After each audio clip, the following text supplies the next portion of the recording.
Let's talk a little bit about tractor terminology. This is important because this is a mechanical piece of machinery, and there will be questions and there will be issues that you have with this. In the case of an issue or a question, we want to be able to make sure we are on the same page when it comes to terminology. Let's start at the front of the tractor and talk about how this machine is set up and what parts are called. At the front of the tractor, this is the bucket.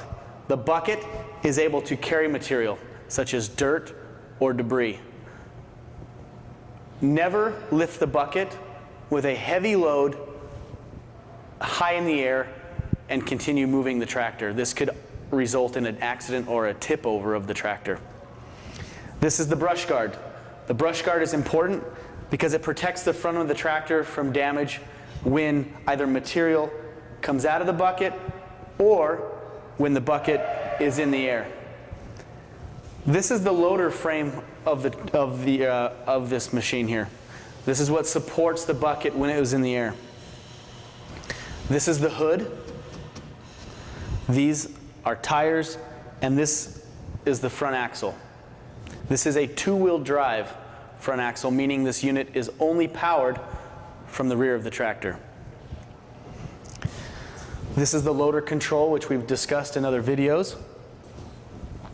This area is the operator's station. The operator sits in the seat and controls all the functions of the tractor from this location. This is the rear wheel. This is the ROPS. The ROPS is called the ROPS, which stands for Rollover Protection System. This protects the operator. Never cut or remove the ROPS. The tractor becomes very unsafe in that instance. This container here holds the operator's manual. The operator's manual will give all information in regards to this tractor, including service intervals or the time in which the tractor can run before its next service. Also, you will receive other papers or documents in your brochure. Let's talk about the left side of the tractor in regards to terminology. Again, we have a lot of the same things. A few key points that are different are the muffler or the exhaust. This will be very hot when operating, so try to keep your hands away from this. On the left side of the tractor is where the operator will typically enter the operator station. This is because on the right side, the loader joystick is in the way and interferes. So the easiest way to operate the tractor and to climb on would be from this left side. You have steps as well as a secure handrail which you can grab. There's also a toolbox for keeping pins. We've talked in other videos about how important it is to never lose and to always maintain retaining pins with the pins. These can be stored either in this box or in the toolbox that will be provided. I will now demonstrate how to mount the tractor.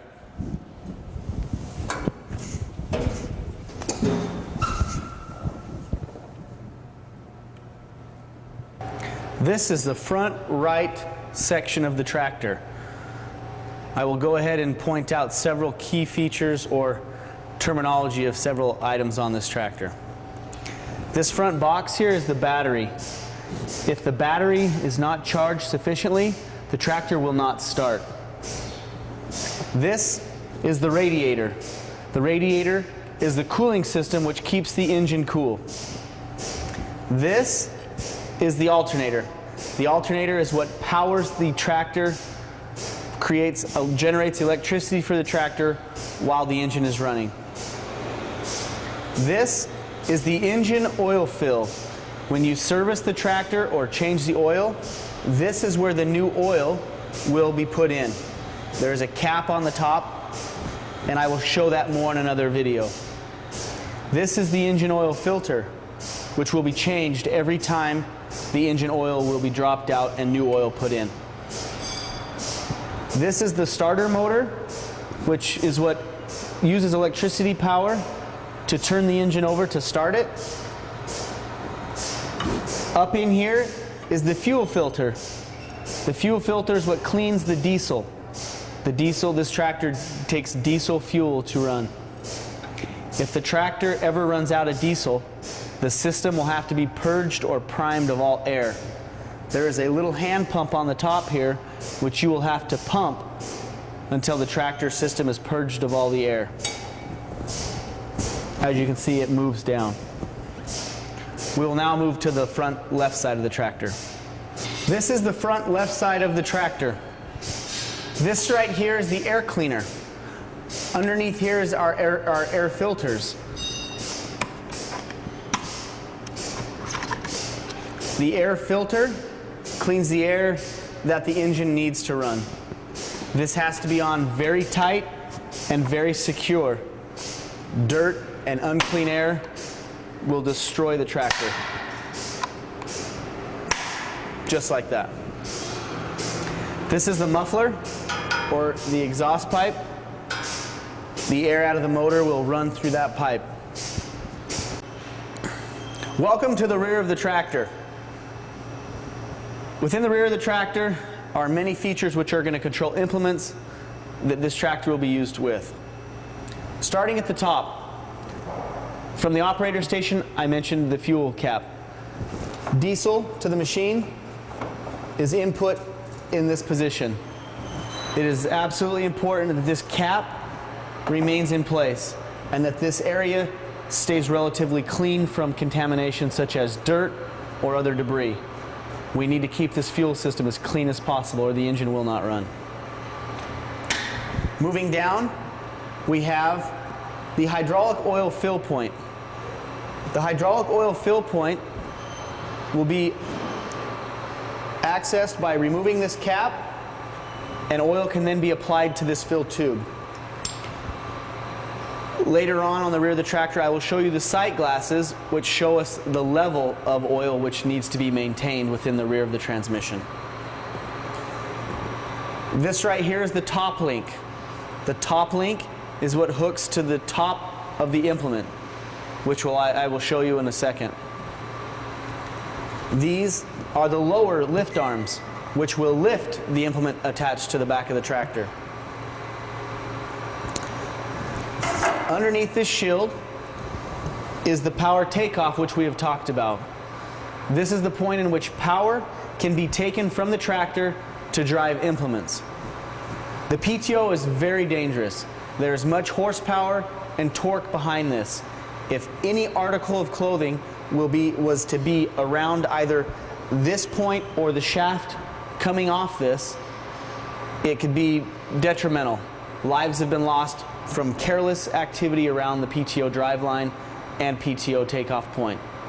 Clothing should be tight and should not be loose and baggy around any function of the tractor. However, around the PTO and implements, it is absolutely important that loose clothing is not worn. Power takeoff and PTO shafts have been involved in many personal accidents. Safety precautions include: 1. Keep the old shields in place and in good repair. 2. Don't step over a rotating PTO shaft. Walk around the tractor or implement. 3. Don't use the PTO shaft as a step. 4. Keep long hair, shoelaces, and jacket drawstrings away from the PTO shaft. Keep loose clothing from moving parts. 5. Disengage the PTO and shut off the tractor before dismounting to clean, lubricate, adjust, or repair a PTO-operated implement. 6. Don't use the tractor's master shield as a step. PTOs transfer power from the tractor to the implement. The tractor's engine should always be stopped before performing any type of adjustment, repair, lubrication, or unplugging of the implement. The idea of getting by with PTO-operated equipment is not worth the risk. Earlier mentioned was the oil fill for the transmission system, as well as the hydraulic system, which is the same fluid. The level of this fluid is determined by these two little glass circles that are on the housing. On there you will notice the word full and the word add. The oil level should be right between these two glasses. If you can see oil in the bottom glass and see a line of oil, we know that we need to add it.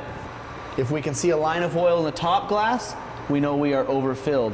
We need to try to maintain as much as possible the oil level within these two lines, which you can see.